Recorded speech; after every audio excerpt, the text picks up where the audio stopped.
Hello bankers, कैसे हैं आप लोग। उम्मीद है सब कुछ बढ़िया होगा और आपकी प्रिपरेशन भी अब 2024 के एग्जामिनेशन के लिए बिल्कुल शुरू हो चुकी होगी। जिस मुद्दे पर मेरी बातचीत आपसे होने वाली है वो ये है कि इंडियन इकोनॉमी और इंडियन फाइनेंशियल सिस्टम में, जो कि आपका पहला ही पेपर होता है जेएआईबी एग्जामिनेशन में, पहले आपकी इसी पेपर से मुलाकात होने वाली है। तो क्या इसकी सही स्ट्रेटजी होगी, और स्ट्रेटजी से ज्यादा जरूरी ये है कि इसमें कौन कौन से टॉपिक्स हैं जो बहुत इंपॉर्टेंट है, जो बहुत मार्क फेचिंग है, जिनमें आपको ज्यादा मार्क्स मिलने की संभावना, जहां ज्यादा क्वेश्चंस पूछे जाते हैं। तो कौन कौन से टॉपिक्स हैं, कौन कौन से ऐसे मुद्दे हैं जो बहुत स्कोरिंग है।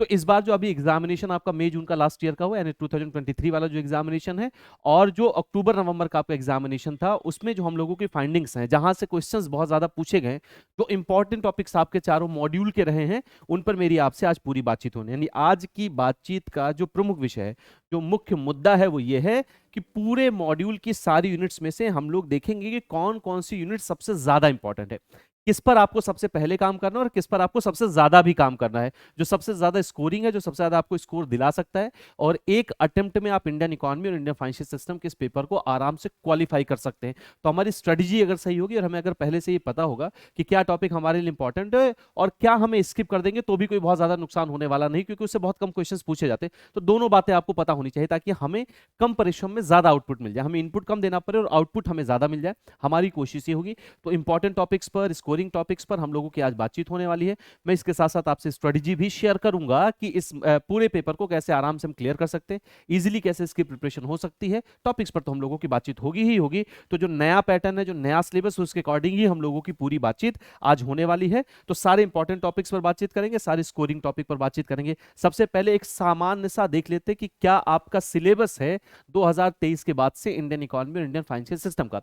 देखिए, आपके जो 4 पेपर होते हैं, उन 4 पेपर में सबके सारे के सारे पेपर जो है वो 4 मॉड्यूल में डिवाइडेड है। क्लियर है। अब वो चाहे आपका Indian economy Indian financial system हो, या आपका पीपीबी हो, या आपका आरडब्ल्यूबीएम हो, कोई भी पेपर आपका हो, वो सारे के सारे इन्हीं 4 मॉड्यूल में क्या है, डिवाइड है। अब अगर हम Indian economy Indian financial system की बात करें, तो module A B C D, ये भी 4 मॉड्यूल में है। मॉड्यूल डी आपका सबसे बड़ा मॉड्यूल है। 2023 तक के एग्जामिनेशन के पहले, या 2023 तक भी हम लोग ये कहा करते थे कि मॉड्यूल डी बहुत इंपॉर्टेंट और निश्चित तौर पर इंपॉर्टेंट मॉड्यूल है, इससे ज्यादा क्वेश्चंस बनेंगे। लेकिन अगर आप इस बार को अक्टूबर का पेपर उठा के देखेंगे, तो लगभग इन्होंने हर मॉड्यूल को कवर किया है। मतलब हर मॉड्यूल से ठीक ठाक क्वेश्चंस पूछे गए, सफिशिएंट क्वेश्चंस हर मॉड्यूल से पूछे गए। तो अब ये नहीं कहा जा सकता कि मॉड्यूल डी ही सिर्फ इंपॉर्टेंट है या सबसे ज्यादा मॉड्यूल डी इंपॉर्टेंट है। आपके लिए चारों मॉड्यूल कहीं ना कहीं इंपॉर्टेंट हो जाते हैं। हाँ, मॉड्यूल डी का वेटेज बाकी सारे मॉड्यूल से थोड़ा सा ज्यादा है। लेकिन ये कह देना कि मॉड्यूल सी उतना इंपॉर्टेंट नहीं, मॉड्यूल बी या ए उतना इंपॉर्टेंट नहीं, ये बात गलत हो जाएगी। क्योंकि इस बार के अक्टूबर एग्जामिनेशन में से अगर आप एग्जामिनेशन उठा के देखेंगे, क्वेश्चंस भी मैंने कराए थे, अगर आप पेपर का एनालिसिस जाके यूट्यूब पर देखें, तो लगभग उन्होंने सारे मॉड्यूल से ठीक ठाक वेटेज रखा है, ठीक ठाक क्वेश्चंस पूछे गए। हाँ, मॉड्यूल ए से तुलनात्मक रूप से थोड़े से कम क्वेश्चंस हैं। अब बेसिक बात क्या है, तो 4 मॉड्यूल आपको पेपर में मिलने वाले हैं मित्रों। इन 4 मॉड्यूल में से जो आपका मॉड्यूल ए और मॉड्यूल बी है, यानी ये दूसरे आपके जो आपके ऊपर के दोनों इनिशियल मॉड्यूल्स हैं, ये आपके इंडियन इकोनॉमी के मॉड्यूल है। क्लियर है। पेपर का नाम क्या, Indian economy Indian financial system. यानी आईआईबीएफ आपसे इंडियन इकोनॉमी की भी जानकारी चाहता है और इंडियन फाइनेंशियल सिस्टम की भी जानकारी चाहता है। पहले तो आपके लिए जरूरी यही होता है ना कि हम ये जान ले कि क्या हमसे आईआईबीएफ जानना चाहता है, ताकि हमारा काम बहुत आसान हो जाए ना। अगर हमें पता होगा कि क्या हमसे एग्जामिनेशन पूछना चाहता है, एग्जामिनर हमसे क्या जानना चाहता है, तो हमारे लिए काम आसान हो जाएगा। फिर हम ये भी जान पाएंगे क्या इंपॉर्टेंट है, ये भी जान पाएंगे क्या स्किप कर सकते हैं। तो हमें बहुत ज्यादा नुकसान होने वाला नहीं है, बिल्कुल नुकसान नहीं होगा। दूसरा, तो ये जो आपके हैं, ये वाले जो दोनों मॉड्यूल हैं मित्रों, ये आपके इंडियन इकोनॉमी के मॉड्यूल हैं। क्लियर है। यानी इनमें जो आपको यूनिट्स मिलती हैं, वो डोमिनेट करती है इंडियन इकोनॉमी को। क्लियर है इतनी बात। मतलब इंडियन इकोनॉमी के टॉपिक्स से रिलेटेड है, वो डोमिनेटेड है, उससे रिलेटेड है, वो उससे आपको ज्यादा पूछा। यानी ये वाले जो दो टॉपिक हैं, इनमें जो यूनिट्स आपको मिलने वाली है दोस्तों, ये आपको मिलेगी इंडियन इकोनॉमी से रिलेटेड यूनिट्स हैं। और बाकी ये वाले जो 2 मॉड्यूल है, मॉड्यूल सी और मॉड्यूल डी, ये आपके हैं इंडियन फाइनेंशियल सिस्टम से। ये दोनों मॉड्यूल क्या हैं, इंडियन फाइनेंशियल सिस्टम से। क्लियर है। इंडियन फाइनेंशियल सिस्टम से। और इसमें इंडियन फाइनेंशियल सिस्टम में भी वो मुद्दे ज्यादा रखे गए हैं जो सीधे सीधे बैंक से रिलेटेड है। तो 4 मॉड्यूल में है ये मामला। इंपॉर्टेंट बात हम लोगों की होनी है क्या, कि कौन सा मॉड्यूल आपके लिए इंपॉर्टेंट है, कौन सी यूनिट आपके लिए जरूरी है, कौन सी यूनिट ज्यादा स्कोरिंग है, क्या आपको पहले देखना है, कहां से ज्यादा आप अपना स्कोर ले सकते हैं। तो Indian economy Indian financial system पहला पेपर, 4 मॉड्यूल में डिवाइडेड है ये पहला पेपर। ऊपर के 2 मॉड्यूल यानी मॉड्यूल ए और बी इंडियन इकोनॉमी से रिलेटेड है। यूनिट्स आपको इंडियन इकोनॉमी की मिलेंगी, और मॉड्यूल सी और मॉड्यूल डी ये आपका रिलेटेड है इंडियन फाइनेंशियल सिस्टम से। क्लियर है? इसलिए इस पूरे पेपर का नाम ही Indian economy Indian financial system. तो मैं आपसे यही सलाह दूंगा सबसे पहले कि आप Indian economy Indian financial system दोनों मुद्दों पर ही ठीक से बातचीत करेंगे, ठीक से उसको पढ़ेंगे और पूरी चीजें कवर करने की कोशिश करेंगे। क्या ज्यादा जरूरी है इस पे हम लोगों की बात होनी। तो अब ये तो मॉड्यूल आपके हो गए दोस्तों। अब इनमें कौन कौन से यूनिट्स आपके लिए बहुत इंपॉर्टेंट है उसके लिए जानना जरूरी है कि module A B C D में कौन कौन सी यूनिट्स हैं। क्लियर है? टोटल 45 यूनिट्स आपको इस पूरे पेपर में मिलने वाला है। आपके सिलेबस में कुल 45 यूनिट्स हैं। पहला है आपका मॉड्यूल ए जो इंडियन इकोनॉमी का ही है। क्लियर है? अब यहां पर देखिए एक एक करके बहुत इत्मीनान से मैं आपसे बातचीत कर रहा हूं। अगर पूरा सेशन आपने ठीक से समझ लिया तो एक बार में आपका पेपर बहुत आसानी से हो जाएगा, और बहुत ज्यादा आपको अनायास कोई प्रयास नहीं करना पड़ेगा। मतलब आपको उन यूनिट्स पर ज्यादा, कई बार हमें पता नहीं होता ना कि क्या हमारा सिलेबस है और कौन सी यूनिट जरूरी है, तो हम ऐसी गैर जरूरी यूनिट्स पर जो है ज्यादा काम करना शुरू कर देते हैं, जिससे बहुत ज्यादा क्वेश्चंस बनते भी नहीं है। आइए बात कर लेते हैं क्या भैया। An overview of the Indian economy, sectors of Indian economy, यहां से एक क्वेश्चन बनेगा। देखिए पहले तो ये आपका, ये इसमें इंपॉर्टेंट की बात यहां पर नहीं है, ये आपका पूरा मॉड्यूल ही है। अब इस पे मैं बता रहा हूं क्या ज्यादा इंपॉर्टेंट है। ये पूरा का पूरा मॉड्यूल आपका है। क्लियर है इतनी बात? अब पहले देख लेते हैं कौन कौन से चैप्टर्स, एक ही चैप्टर है। अब जैसे अगर आप यहां पर ये देखेंगे foreign trade and foreign policy, foreign investment and economic development, ये एक ही चैप्टर है, नहीं लिखा ऊपर नीचे, लेकिन ये चैप्टर एक है। तो जो एक एक चैप्टर है मैं उनको एक साथ इंटरकनेक्ट कर दे रहा हूं। Climate change and sustainable development, ये आपका एक ही चैप्टर है। क्लियर है? यूनिट नंबर 10 है आपका ये climate change and sustainable development, ये एक ही चैप्टर यानी एक ही यूनिट है ये। इतनी बात समझ में आ गई? दूसरा एमएसएमई इंपॉर्टेंट हो गया, और सेक्टर्स ऑफ इंडियन इकोनॉमी, ठीक है। इकोनॉमिक प्लानिंग ये बिल्कुल अलग चैप्टर है। इकोनॉमिक रिफॉर्म, ग्लोबलाइजेशन, ठीक। तो ये दोनों चैप्टर क्या है ये मित्रों, एक ही चैप्टर है। अब पहले तो क्या इस बार क्वेश्चंस पूछा गया है, अक्टूबर में क्या क्वेश्चंस आए हैं, उसके हिसाब से भी हम ये पता लगा सकते हैं कौन कौन सी इंपॉर्टेंट यूनिट्स हैं हमारे लिए। तो एमएसएमई आपके लिए इंपॉर्टेंट है। क्लियर है? एमएसएमई आपके लिए एक इंपॉर्टेंट चैप्टर है। मॉड्यूल ए आपके एग्जामिनेशन में आप ये मान के चले कि टोटल जो मार्क्स हैं उसमें लगभग 20 to 25% कवर करेगा। इसलिए आप किसी मॉड्यूल को ड्रॉप करके नहीं जाएंगे। मॉड्यूल आपको सारे देखने हैं। मैं फिर से आपको इस बात पर आपका ध्यान आकर्षित करूं कि इस बार अक्टूबर में जो एग्जामिनेशन हुआ है उसमें लगभग आईएबीएफ ने सारे मॉड्यूल से ठीक ठाक क्वेश्चंस पूछे। तो अब ये कह देना आपको जो है गलत तरीके से बताना हो जाएगा कि कोई मॉड्यूल बहुत ज़्यादा इंपॉर्टेंट है, कोई मॉड्यूल बहुत कम इंपॉर्टेंट है। मॉड्यूल सारे आपके लिए इंपॉर्टेंट है। हाँ, कुछ से क्वेश्चन तुलनात्मक रूप से थोड़े कम पूछे गए हैं, तो ये आपका लगभग इतना कवर कर लेता है आपके 100 मार्क्स के क्वेश्चन से। तो एमएसएमई आपके लिए सबसे इंपॉर्टेंट है। क्लियर है? आपको ये देखना ही देखना है।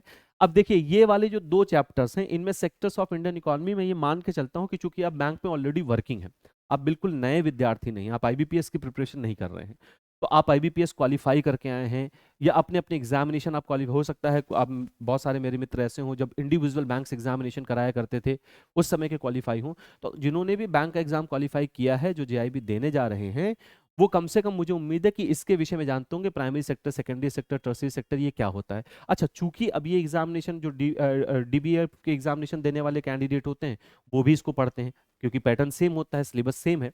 तो ये आपको देख लेना, और ये दोनों चैप्टर आपके आधे घंटे 45 मिनट में समाप्त हो जाते हैं। तो ये इंपॉर्टेंट हो या ना हो आपको ये पढ़ लेना है, क्योंकि छोटा सा है और सेक्टर से क्वेश्चंस पूछा जा सकता है। क्लियर है? एक बार इस बार देखिएगा एमएसएमई से क्वेश्चन पूछा गया है मित्रों, ध्यान से समझिएगा। एफटीपी पॉलिसी 2023 पूछा हुआ है, तो आपको ये ध्यान रखना है। तो ये आपके लिए इंपॉर्टेंट टॉपिक हो गया, ये आप पहले कवर करेंगे। इंपॉर्टेंट लिखने का मतलब ये है कि इसको आप पहले देखेंगे ना, जब आप इस यूनिट को कवर करें तो आप इसे पहले देख लें। अब चूंकि अभी आपके पास सफिशिएंट टाइम है, अभी मोटे मोटे तौर पर अगर हम जनवरी से भी देखते हैं तो आपका पेपर मई जून में होने वाला है। मैं ये हमेशा कहता हूं कि आप सिलेबस को टाइम के पहले खत्म कर लें, ताकि आपके पास थोड़ा टाइम हो, थोड़ा बफर हो आपके पास, ताकि आप रिवीजन कर सकें, मॉक टेस्ट लगातार उसके बाद आप दे सकें। बहुत सारे मॉक टेस्ट हम भी आपके साथ लेके आएंगे यूट्यूब पर भी और आपकी पेड क्लासेस में भी, और बहुत सारे एमसीक्यूज आपको दे जाएंगे। तो वो सबको रिवाइज करने के लिए, एमसीक्यूज को सॉल्व करने के लिए, मॉक टेस्ट देने के लिए, मॉक टेस्ट बहुत जरूरी होता है किसी भी एग्जामिनेशन को क्वालिफाई करने के लिए। मॉक टेस्ट सबसे इंपॉर्टेंट स्टेप्स में से एक स्टेप है। तो मॉक टेस्ट देने के लिए आपके पास टाइम होना चाहिए, क्योंकि आप सिर्फ पढ़ाई नहीं कर रहे हैं, आप बैंकर भी हैं, आप जॉब भी कर रहे हैं, आपको बैंक में जाना है, वहां पर भी टाइम देना, उसके बाद आपको पढ़ाई करनी है, पेपर क्वालिफाई करना है। तो आपके पास बाकी सारे कैंडिडेट से समय थोड़ा कम होता है, इसलिए आपको पहले प्लान करके चलना होगा। और बहुत आपकी जो है प्रॉपर प्लानिंग होनी चाहिए, तो ही आप पेपर सारे के सारे आप एक बार में क्लियर कर सकते हैं और कर लेंगे बहुत आराम से, क्योंकि कई सारे कैंडिडेट ने एक बार में सारा पेपर क्लियर किया है। तो ये इंपॉर्टेंट टॉपिक आपके लिए हो गया। इंटरनेशनल इकोनॉमिक ऑर्गेनाइजेशन से क्वेश्चन इस बार तो नहीं पूछे गए, लेकिन यहां से एक क्वेश्चन पूछा जा सकता है, मैं यहां लिख दे रहा हूं। और फॉरेन इन्वेस्टमेंट और फॉरेन ट्रेड पॉलिसी से 2 क्वेश्चन पूछे जा सकते हैं आराम से, क्लियर है। क्लाइमेट चेंज से भी एक क्वेश्चन पूछा जा सकता है आपसे, मैं मार्क्स लिख दे रहा हूं कहां कहां से कितने क्वेश्चन पूछे जाने की संभावना है। Issues facing of Indian economy, ये सबसे अंत में, इसको सबसे अंत में पढ़िएगा, कोई दिक्कत वाली बात नहीं। माइग्रेशन वगैरह से एक क्वेश्चन यहां से पूछा जा सकता है। फॉरेन ट्रेड पॉलिसी से 2 से 3 क्वेश्चन, यहां से 2 से 3 क्वेश्चन लिख लीजिएगा ना, 2 to 3 क्वेश्चन पूछे जा सकते हैं। ग्लोबलाइजेशन से अगर पूछा गया तो एक क्वेश्चन पूछा जाएगा, नहीं तो ये बहुत ज्यादा इंपॉर्टेंट नहीं है। सोशल इंफ्रास्ट्रक्चर मत देखिएगा, आराम से जब आप इस पूरे यूनिट को कवर कर लीजिएगा, समय आपके पास बचेगा तो देख लीजिएगा। यहां से 2 क्वेश्चन पूछे जा सकते हैं आपके एमएसएमई और रोल ऑफ प्रायोरिटी सेक्टर से। नीति आयोग से 2 क्वेश्चन आराम से आपके आ सकते हैं, 1 से 2 क्वेश्चन, 2 क्वेश्चन का मतलब है 1 to 2 क्वेश्चन आ सकता है, इसको आप ऐसे ही पढ़ लीजिएगा।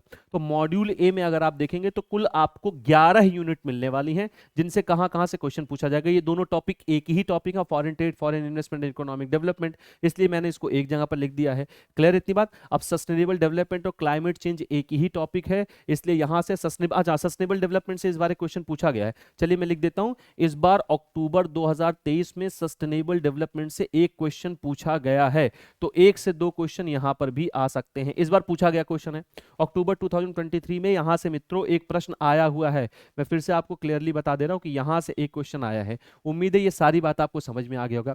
तो मॉड्यूल ए मैं तो ये कहूंगा कि अभी आपके पास पूरा टाइम है, समय पूरा है। अगर एक एक मॉड्यूल को आप 15-15 दिन भी देंगे तो भी आपके 4 मॉड्यूल हैं, 60 दिन में समाप्त हो जाएंगे। अब इसको तो 15 डेज देने का भी आपको जरूरत नहीं है, अगर आप इसे 10 दिन भी देंगे तो भी ये मॉड्यूल आपको बहुत अच्छे से तैयार हो जाएगा।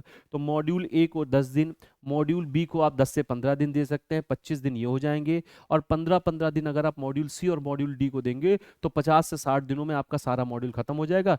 10 दिन में मान के चलता हूं कि आपको हो सकता है शायद ना समय, कई बार ऐसा होता है कि आप उस दिन नहीं पढ़ पाते हैं। तो कुल मिला के जनवरी और फरवरी के अंत तक, फेब के अंत तक या मार्च के फर्स्ट वीक तक आप ये पूरा सिलेबस कवर कर सकते हैं। अब आपके पास मार्च और अप्रैल का जो बफर टाइम होगा उसमें रिवीजन है, मॉक टेस्ट है लगातार देना, हम बहुत सारी मैराथन क्लासेस आपके लिए आएंगे। तो रिवीजन के लिए मैं आपसे फिर से कहूंगा बफर स्टॉक आपको रखना है, बफर टाइम आपको रखना है, ताकि आपके पास बहुत ज्यादा वहां हॉच पॉच ना हो जाए। रिवीजन के लिए आपके पास मोर देन सफिशिएंट टाइम जरूरी है, वो होना चाहिए आपके पास। तो ये मॉड्यूल ए के इंपॉर्टेंट टॉपिक आपके लिए हो गए। अब आते हैं मॉड्यूल बी में।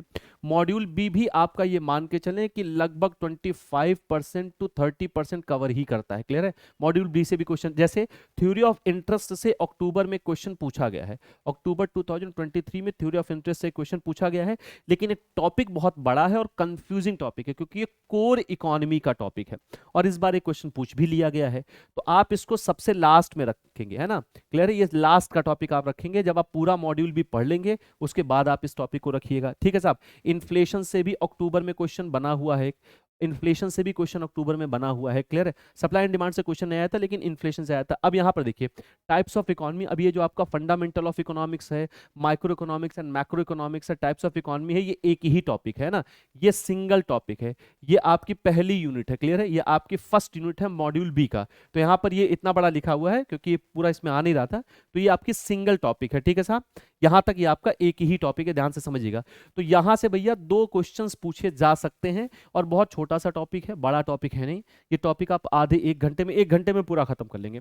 तो एक बार की सिंगल सिटिंग में आप इस टॉपिक को आराम से पढ़ सकते हैं।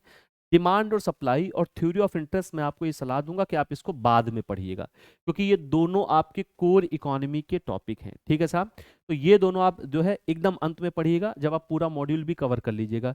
बिजनेस साइकिल से अक्टूबर में क्वेश्चन पूछा गया है, मैं लिख के चलता हूं, अक्टूबर में क्वेश्चन पूछा गया है। 1 से 2 क्वेश्चन यहां पर भी आ सकते हैं, 1 से 2 क्वेश्चन यहां आते हैं। Monetary policy, fiscal policy important topic है, यहां से क्वेश्चन पूछे जाएंगे। यूनियन बजट सबसे लास्ट में है, तो सबसे लास्ट में आप पढ़िएगा। यूनियन बजट में मैं आपको बता दे रहा हूं क्या क्या आपके यूनिट में लिखा है। यहां पर आपको ये देखना होगा कि सरकार की रेवेन्यू इनकम क्या होती है, कैपिटल इनकम क्या है, रेवेन्यू एक्सपेंडिचर क्या है, कैपिटल एक्सपेंडिचर क्या है, और कुछ करंट बजट का डेटा होगा।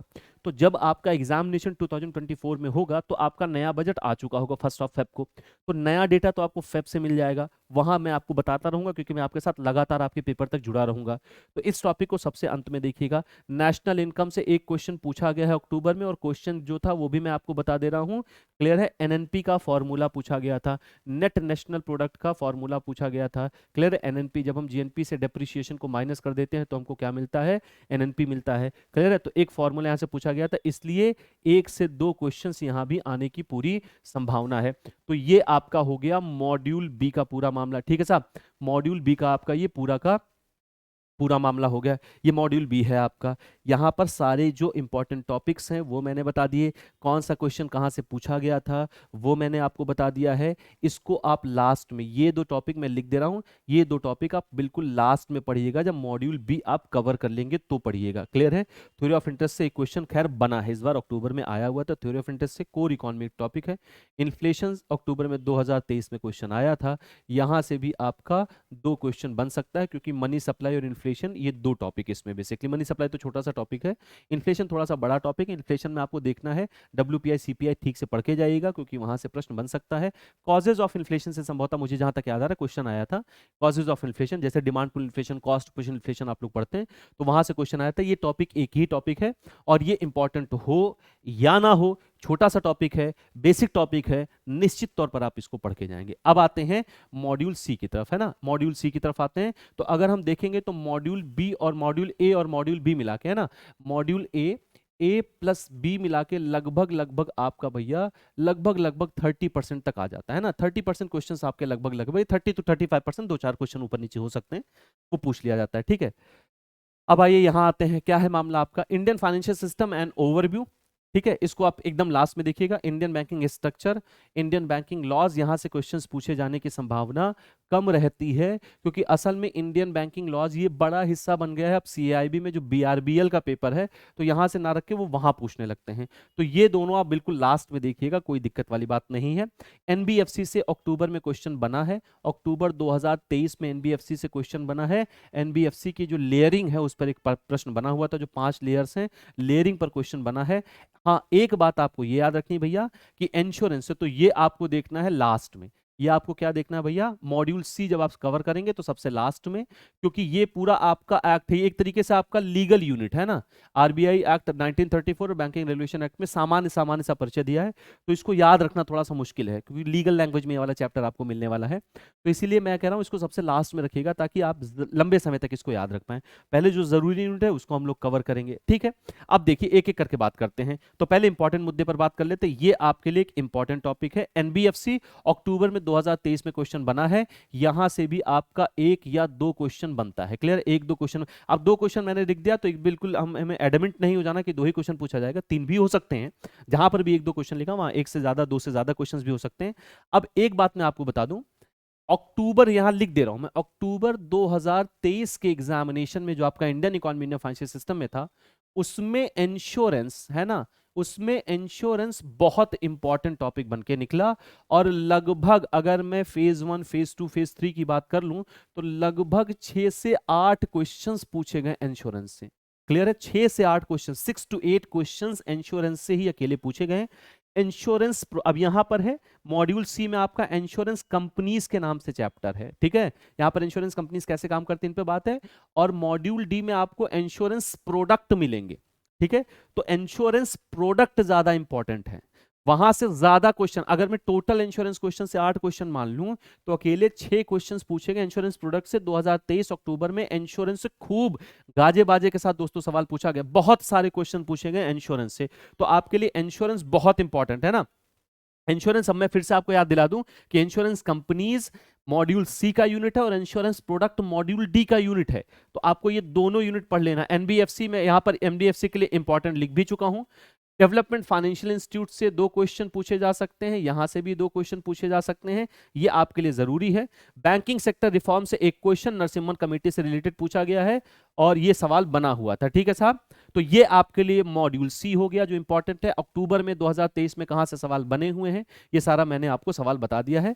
तो एनबीएफसी से क्वेश्चन पूछा गया था, लेयरिंग से रिलेटेड, इंश्योरेंस कंपनी से तो बहुत क्वेश्चन पूछा गया है, बहुत सारे क्वेश्चन पूछे गए, तो ये आपको पहले देख लेना है। एनबीएफसी और इंश्योरेंस ये आपको सबसे पहले कवर करना है, उसके बाद आपको development financial institute, micro finance institute ये उसके बाद में देखना है, और सबसे अंत में आप इसको देखिएगा। ठीक है साहब, तो ये आपका हो गया मॉड्यूल सी का। अब मॉड्यूल डी लगभग 40% क्वेश्चन, 40 to 45% क्वेश्चन जो है कवर कर लेता है, थोड़ा बहुत ऊपर नीचे भी हो सकता है। ठीक, अब फाइनेंशियल मार्केट, देखिए money market and capital market ये सब एक चैप्टर में आपको देखने को मिलेगा। ठीक है, कैपिटल मार्केट से क्वेश्चन बना हुआ है अक्टूबर में, अक्टूबर 2023 में क्वेश्चन कैपिटल मार्केट से बना है, इंपॉर्टेंट है। तो मैं पहले जैसे इंपॉर्टेंट टॉपिक की अगर मैं बात करूं तो यहां से भी एक क्वेश्चन बना है। देखिए मैं लिखता चल रहा हूं अक्टूबर में कहां कहां से प्रश्न आया हुआ है, अक्टूबर में कहां कहां से क्वेश्चंस आए हुए हैं, ये मैं आपको बताता भी चल रहा हूं ताकि आपके लिए काम आसान हो जाए। अब देखिए क्या क्या है मामला। अब मॉड्यूल डी तो वैसे भी आपके लिए बहुत इंपॉर्टेंट है, लेकिन मैं ये नहीं कहूंगा खाली यही मॉड्यूल इंपॉर्टेंट है, लेकिन अगर मैं सब में तुलना करूं तो थोड़ा इससे क्वेश्चन ज्यादा पूछे गए, इसलिए मैं कह सकता हूं ये मॉड्यूल आपको थोड़ा ध्यान से, इत्मीनान से, और बाकी मॉड्यूल को अगर आप 10 दिन 12 दिन 15 दिन समय दे रहे हैं तो इसको आप एक हफ्ते का ज्यादा टाइम दीजिएगा, क्योंकि यहां से क्वेश्चंस पूछे जाते हैं। ठीक है साहब, चलिए अब इसमें ऐसा, भाई मैं तो ये चाहता हूं कि मैं इस पूरे यूनिट को इंपॉर्टेंट बताऊं, लेकिन फिर भी कुछ ऐसे यूनिट्स हैं जहां से क्वेश्चन बहुत ज्यादा पूछे जाने की संभावना। अब जैसे अक्टूबर वाले पेपर में यहां से पूछा गया था, इनविट से और रिट से एक क्वेश्चन बना हुआ है। ठीक है, पैरा बैंकिंग आप मत पढ़िएगा, पैरा बैंकिंग सबसे लास्ट में पढ़िएगा। अब देखिए insurance product most important, insurance product क्या है, मोस्ट इंपॉर्टेंट है, और ये यहां से क्वेश्चन बने हैं। अभी मैंने पीछे भी आपको बताया कि इंश्योरेंस से मिला के खूब सारे क्वेश्चंस पूछे गए हैं। म्यूचुअल फंड से क्वेश्चन पूछा गया है अक्टूबर में, मैं लिख दे रहा हूं, यानी ये क्वेश्चन भी आपके लिए इंपॉर्टेंट हो गया। रेटिंग एजेंसी से भी अक्टूबर में क्वेश्चन बना है, यानी ये भी आपके लिए क्या है, एक इंपॉर्टेंट टॉपिक है।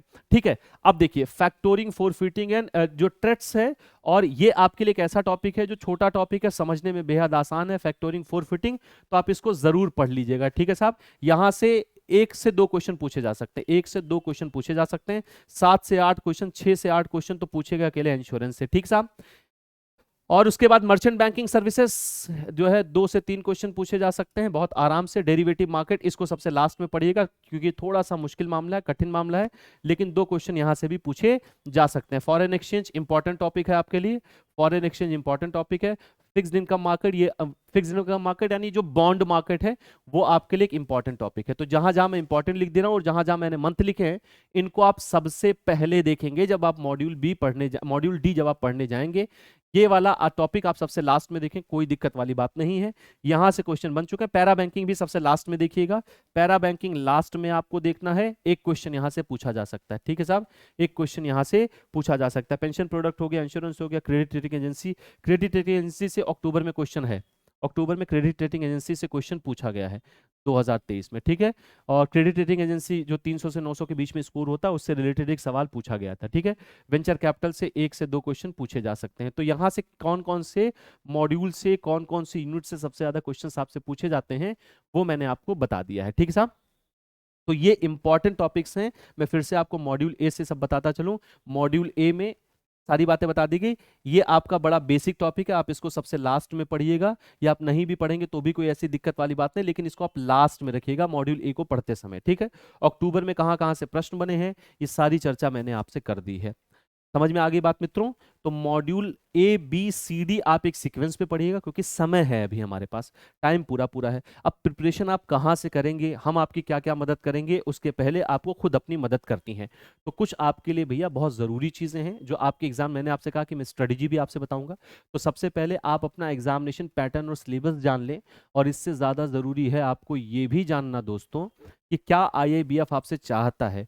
वो जब आपसे प्रश्न पूछता है तो उसकी इच्छा क्या होती है, उसकी मंशा क्या होती है, और वो बस आपसे बेसिक बेसिक चीजें जानना चाहता है। बहुत कठिन पेपर आपका ये बनता नहीं है। ठीक है, वो हर एग्जामिनेशन में 20 से 25% क्वेश्चन टफ होते हैं, बाकी सब आराम से कर लेंगे, कोई दिक्कत नहीं है। आप बहुत आराम से 60% या 60 मार्क्स प्लस ले आएंगे। पहले तो आप अपने एग्जामिनेशन सिलेबस को जाने, क्या आपका सिलेबस है, कौन सी यूनिट में क्या रखा गया है, उसके बाद एक रेगुलर स्टडी प्लान बनाएं, क्योंकि ये आपके लिए ज़्यादा इंपॉर्टेंट है, क्योंकि आपको बैंक में भी काम करना है, साथ साथ पढ़ाई को भी समय देना है। तो अगर आपके पास कोई स्टडी प्लान नहीं होगा, कोई टाइम टेबल नहीं है, आपका समय कहीं बंधा हुआ नहीं है, तो फिर आपका जो तैयारी, आपकी जो प्रिपरेशन है, ये लगातार डिले होती चली जाएगी। आज नहीं पढ़ते हैं, कल पढ़ते हैं, परसों पढ़ते हैं, और जब आपके पास कोई डेट शीट नहीं है, जब आपके पास आगे का कोई प्लान नहीं है, तो आप किस यूनिट को कब खत्म करोगे, इस पूरे सिलेबस को कब खत्म करोगे, इसके अलावा भी 3 सब्जेक्ट आपको और देने हैं, तो फिर आपका कोई प्लान नहीं होगा और अंत समय तक आप इसको तैयार नहीं कर पाएंगे। और फिर वही कंडीशन बनती है एग्जामिनेशन के 10 दिन पहले, फिर आप रात दिन एक करते हो पढ़ने के लिए। तो ऐसी सिचुएशन ना बनने पाए, इसलिए आपके पास एक स्टडी प्लान होना चाहिए।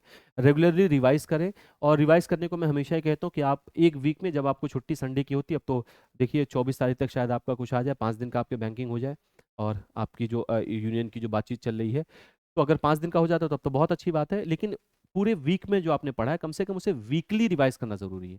इसका फायदा आपको ये मिलेगा कि पहली बात तो आपको बार बार एग्जामिनेशन में चीजें बार बार नहीं देखनी पड़ेंगी कि भूल गए, क्योंकि आप जब लगातार रिवाइज करेंगे तो लंबे समय तक आपके साथ ही बनी रहेगी, और एग्जामिनेशन में आपको क्विकली याद आता चला जाएगा।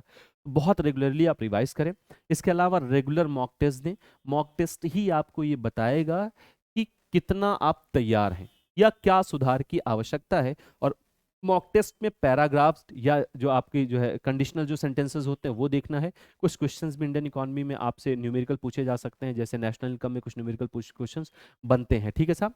तो पैराग्राफ बेस्ड क्वेश्चंस आपको देखने हैं और कंडीशनल क्वेश्चंस देखने हैं। एनालाइज करते रहिए अपनी लगातार प्रिपरेशन को, और सबसे ज़रूरी कि अपनी पूरी प्रिपरेशन को आप एग्जामिनेशन के पहले ही समाप्त कर लें, और कम से कम 1 महीने का समय तो आपके पास होना ही होना चाहिए दोबारा रिवाइज करने के लिए, खूब सारे मॉक टेस्ट देने के लिए, गलतियों को दोबारा सुधारने के लिए, ताकि एक बार में आपका पेपर क्लियर हो जाए। अब हम आपकी कैसे मदद करेंगे? हम लगातार आपके साथ बने रहेंगे। अभी इन सारे बैचेस पर आपके लिए डिस्काउंट चल रहा है, न्यू ईयर का डिस्काउंट है आपके लिए, और ये डिस्काउंट अभी है लेकिन बहुत लंबे समय तक ये डिस्काउंट चलेगा नहीं। जेआईबी महापैक ही पूरा 1 ईयर की सब्सक्रिप्शन के साथ है। 1 साल के सब्सक्रिप्शन पर जो कुछ भी हम जेआईबी में लाएंगे वो सब आपको इसी एक बैच में मिलेगा। दोबारा कोई आपको मित्रों अलग से सब्सक्रिप्शन करने की जरूरत नहीं पड़ेगी। कुछ भी, चाहे वो मॉक टेस्ट हो, चाहे वो कोई नया बैच हो, वो आपके लिए ई बुक्स हों, डीपीपीज हों, सब कुछ आपको इसी एक बैच में मिलता रहेगा। लगातार 1 साल तक हम जो लाते रहेंगे, कोई दोबारा आपको सब्सक्रिप्शन की जरूरत नहीं पड़ेगी। वन स्टॉप सोल्यूशन है। और अभी इस पर आप देख सकते हैं आपको 60% का डिस्काउंट मिल रहा है, लेकिन डिस्काउंट बहुत लंबे समय तक रहने वाला नहीं है, इसलिए आप महापैक ये इनरोल कर सकते हैं खुद को। इसके अलावा फाउंडेशन बैच है, अगर आप महापैक में नहीं इनरोल करना चाहते तो फाउंडेशन बैच के चार्जेस ये हैं। ये आपको इंग्लिश मीडियम में मिलेगा, हिंदी अंग्रेजी दोनों में आपकी बातचीत होगी, और सब कुछ है जेआईबी के एग्जाम के लिए। जो डीबीएफ के मेरे मित्र देख रहे हैं, अगर वो प्रिपरेशन करना चाहते हैं तो उनके लिए बहुत बेनिफिशियल ये बैच होगा। तो ये आपको मिल जाएगा, और इस पे भी वही डिस्काउंट चल रहा है अभी, जो आपको डिस्काउंट मैंने पीछे बताया। इसके अलावा अगर मेरे किसी मित्र का Indian economy Indian financial system ही रुका हुआ है पेपर, और वो सिर्फ इसी की प्रिपरेशन करना चाहते हैं, तो हमारे पास आपके लिए सिंगल सब्जेक्ट भी है। बाकी सारे सब्जेक्ट में भी आपको सिंगल सब्जेक्ट मिलेगा। जैसे इंडियन इकोनॉमी की बात मैं आपसे यहाँ कर रहा हूँ, तो इंडियन इकोनॉमी के लिए आपको एक सिंगल सब्जेक्ट अगर आप चाहते हैं तो वो भी आपको मिल जाएगा। फीस आपके लिए यहाँ पर लिखी हुई है। अगर आप इसके अलावा कुछ सवाल और पूछना चाहते हैं, कुछ पढ़ाई से रिलेटेड बातचीत करना चाहते हैं, कोई प्रश्न अगर आपका है, तो आप मुझसे टेलीग्राम पर जुड़ सकते हैं। मेरे चैनल का ये क्यूआर कोड है, आप इसको स्कैन करें, जुड़ें। आपके सवालों के जवाब के साथ मैं वहाँ आपसे मिलता रहूँगा। और अगर ये स्कैन करने में कोई दिक्कत आप लोगों को हो रही, तो आप टेलीग्राम पर जाएं और सर्च करें वहाँ पर आशीष सर जीआईबी सीआईबी एग्जाम। मैं आपको उपस्थित मिलूंगा। प्रिपरेशन शुरू करिए, अर्ली प्रिपरेशन शुरू करेंगे, ज़्यादा मार्क्स आपको मिलेंगे, और अंतिम समय में आपके साथ बहुत सारी चीज़ें एक साथ नहीं आ जाएंगी, चीज़ें हौच पौच नहीं होगी। आप उसको सेग्रीगेट करके आराम से प्रिपेयर कर सकते हैं। समय आपके पास अभी है, बहुत अच्छी प्रिपरेशन आपकी हो सकती है। तो आज के लिए इतना ही रखते हैं, और मिलेंगे फिर आपसे इन बैचेज में आपकी पूरी तैयारी कराने के लिए। तब तक के लिए आप सारे बैंकर्स को बहुत सारी शुभकामनाएं।